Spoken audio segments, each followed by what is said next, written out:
So when the Hertie School announced that it would set up a Center for Sustainability to do research, teaching and outreach on sustainability issues, there was an initiative by students asking for more action on the ground on our campus to reduce greenhouse gas emissions. The Hertie School leadership responded to that by setting up a Hertie School Sustainability Committee to advance exactly that. There's a couple of initiatives that we'd already taken at the Hertie School even before we set up the committee, such as procuring green electricity, having a library that aims at reducing material throughput, etc. So there's a lot of initiatives that we just collected, put out there, communicated them, and also encouraged people to do even more on that front.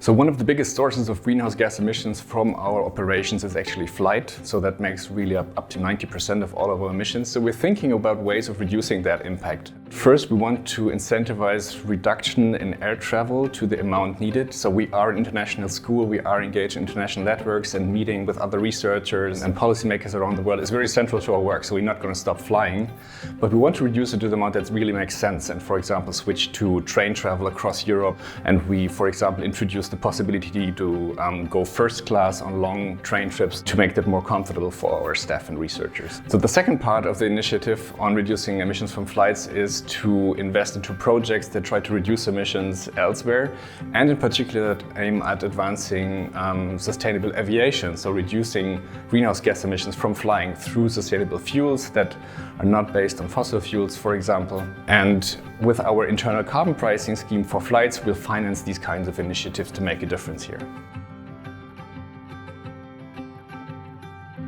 So our main forum for engaging with sustainability issues on the campus is our Sustainability Committee. So this comprises faculty, researchers, admin staff and students who work in different working groups on specific topics. The other way that students could contribute is through the Sustainability Club. That's our Hertie School Student Club, doing events, readings, discussions of how to advance sustainability on the Hertie campus and in a variety of ways.